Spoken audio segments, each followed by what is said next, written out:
Hello friends, welcome to my channel. ரசிச்சு ருசிக்கலாம் வாங்க. 4 முட்டையை வேக வச்சு எடுத்திருக்கேங்க. இப்போது இந்த முட்டையை வந்துட்டு ஒரு ஃபோக்கால் இது மாதிரி குத்தி விட்டுக்கலாம். இதே மாதிரி எல்லா முட்டையிலையுமே நம்ம ஹோல்ஸ் போட்டுடலாங்க.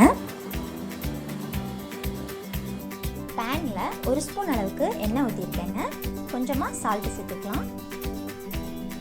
மிளகாய்த்தூள், மஞ்சள் தூள், மல்லித்தூள் எல்லாமே கொஞ்சம் நல்லா மிக்ஸ் பண்ணிடலாம். இதில் நம்ம ஹோல்ஸ் போட்டு வச்சுருக்க எக்கை சேர்த்துடலாங்க.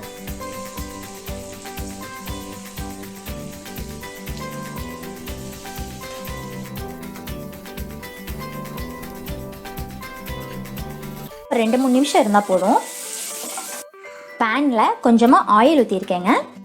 ஒரு அன்னாச்சி பூ, கொஞ்சமாக பட்டை, 3 கிராம்பு, ஒரு பிரியாணி இலை, ஆனியன் பியூரி சேர்த்துக்கிறேன்.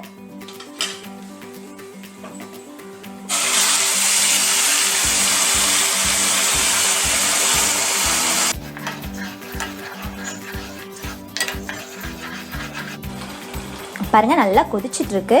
அடுப்பை வந்துட்டு சிம்மில் வச்சுக்கோங்க.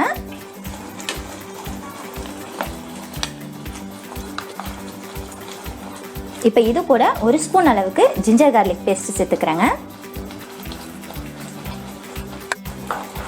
நல்லா மிக்ஸ் பண்ணிடலாம். நமக்கு ஜிஞ்சர் கார்லிக் பேஸ்ட்டோட ஸ்மெல் போகிற வரைக்கும், அந்த ரா ஸ்மெல் போகிற வரைக்கும் நம்ம நல்லா மிக்ஸ் பண்ணிக்கலாங்க. இப்போது ஜிஞ்சர் கார்லிக் பேஸ்ட்டோட ரா ஸ்மெல் போயிடுச்சுங்க. இதில் 1/2 ஸ்பூன் அளவுக்கு மிளகாய் தூள் சேர்த்துடலாம். கூடவே கிரேவிக்கு தேவையான அளவு சால்ட்டு, கொஞ்சமாக எக்கரி மசாலா, கொஞ்சமாக மல்லித்தூள், மஞ்சள் தூள். இப்போது இது எல்லாமே நல்லா மிக்ஸ் பண்ணிக்கலாங்க. 3 சின்ன சைஸ் தக்காளியை பியூரி பண்ணி வச்சுருக்கேங்க, சேர்த்துக்கிறேன். இந்த கிரேவியில் நம்ம ஆனியன் பியூரியும் டொமேட்டோ பியூரியும் சேர்த்துனது ரொம்ப நல்ல டேஸ்ட்டு கொடுக்குங்க.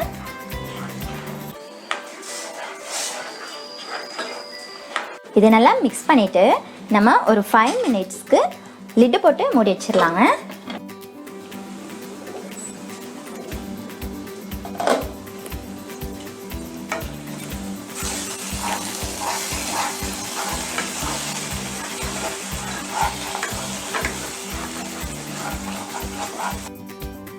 ஒரு 10 முந்திரியை நல்லா பவுடர் பண்ணி வச்சுருக்கேங்க, இது சேர்த்துக்கிறேன். நம்ம முந்திரியை பவுடர் பண்ணி சேர்த்துனது டேஸ்ட்டு ரொம்ப நல்லா கொடுக்குங்க. இப்போது நமக்கு எவ்வளோ கிரேவி வேணுமோ அந்தளவுக்கு நம்ம தண்ணி சேர்த்துடலாம்.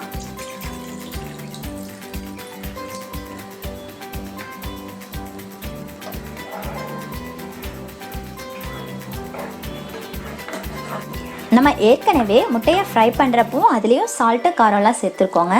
அதுக்கு தகுந்த மாதிரி நீங்கள் சேர்த்துக்கோங்க. நான் ஒரு 1/2 கப் அளவுக்கு தண்ணி சேர்த்துருக்கேன். இப்போது நம்ம லிட்டை போட்டு இன்னொரு 5 மினிட்ஸ்க்கு நல்லா கொதிக்க விடலாங்க. இப்போ கிரேவி நல்லா திக்காயிடுச்சு. ஃப்ரை பண்ணி வச்சுருக்க எக்கு சேர்த்துடலாம். இப்போது இந்த கிரேவியை நல்லா மிக்ஸ் பண்ணி விட்டுடலாம். இதை இன்னும் ஒரு 3 நிமிஷத்துக்கு நம்ம லிட்டு போட்டு மூடி வச்சிடலாங்க. பாருங்கள், நல்லா திக்காக இருக்குது கிரேவி.